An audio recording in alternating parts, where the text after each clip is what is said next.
120 secondes avec les montres suisses Certina, certina.com. 120 secondes, l'invité de Vincent Veillon. On connaît depuis une semaine les adversaires de la Suisse lors de la prochaine Coupe du Monde de football qui débutera le 21 novembre prochain. Brésil, Cameroun et Serbie. Le tirage au sort a eu lieu vendredi dernier en marge du congrès annuel de la FIFA qui s'est tenu à Doha. Un congrès que vous avez couvert pour la RTS. Bernard Eschliman, bonjour. Bonjour. Au-delà du tirage au sort, ce qui a retenu l'attention, ce sont les couronnes qui ont été tressées par Gianni Infantino au pays hôte, le Qatar, dont la transition en matière de droits de l'homme serait exemplaire et où les conditions de travail seraient désormais comparables à celles que l'on peut trouver ailleurs dans le monde occidental. En effet, le président de la FIFA ne consulte sans doute pas les mêmes données que les nombreuses ONG qui dénoncent les conditions de travail au Qatar. Il ne lit sans doute que les pages sportives de la presse internationale et les vitres de sa limousine de luxe sont sans doute trop teintées pour voir ce qui se passe sur place lorsqu'il se déplace entre sa villa de luxe et son bureau de luxe. Ou alors est-il prêt à avaler n'importe quelle couleuvre et à ouvrir n'importe quel pot de vaseline pour faire plaisir à ceux qui lui ont acheté cette Coupe du Monde. Des voix critiques se sont quand même élevées lors de ce congrès, comme celle de la présidente de la fédération norvégienne, Lise Klaveness. Oui, mais c'était la seule dans ce concert de louanges.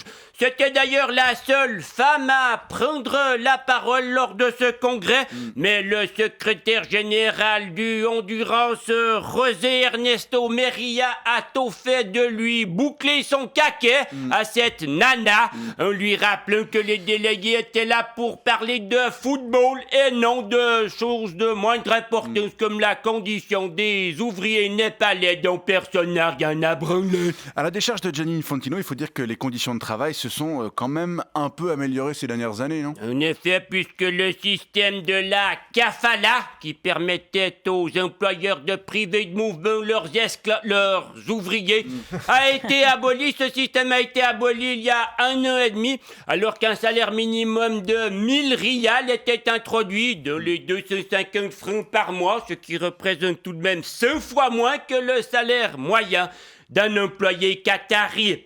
Alors, même si personne ne vérifie si ces réformes sont appliquées, et surtout pas les syndicats, puisque comme les partis politiques, ils sont interdits, on peut dire en effet qu'avec un salaire d'1 franc de l'heure, des journées de travail qui peuvent aller jusqu'à 16 heures, notamment pour les employés domestiques, et la possibilité de conserver son passeport, les ouvriers migrants du Qatar vivent en effet dans une sorte de paradis que le monde entier leur envie. Au rayon des droits humains, le Congrès s'est aussi montré rassurant à l'endroit des personnes, des membres de la communauté LGBT. Oui, durant la Coupe du Monde, on leur foutra la paix. Il faudrait tout de même pas se priver de leur pouvoir d'achat.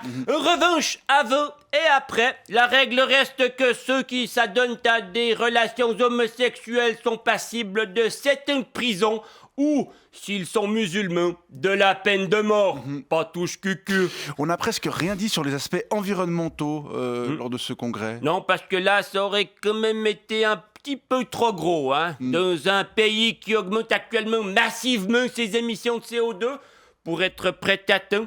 Un pays où toute l'électricité est fabriquée par des centrales à gaz et où 60% de sa consommation est dédiée à la climatisation, notamment pour rafraîchir les rues. Eh bien, ce serait un petit peu malvenu de se la ramener avec la préservation du climat. Il n'y avait pas de pot de vaseline assez gros. La chaleur sur place, elle aura un impact concret sur les fans de football, puisque, je le rappelle, les compétitions ne se tiendront pas en été comme d'habitude, mais au mois de novembre et décembre. Ma foi, c'est comme ça quand on organise une compétition dans un pays qui n'est pas fait pour le football, qui n'est pas fait pour l'être humain tout court d'ailleurs. Trop de chaleur, trop de poussière, pas une goutte d'eau potable et rien qui pousse. Et d'ailleurs, ce changement de calendrier, je dois dire que c'est ce qui me chagrine le plus de toute cette histoire. Pourquoi ça ?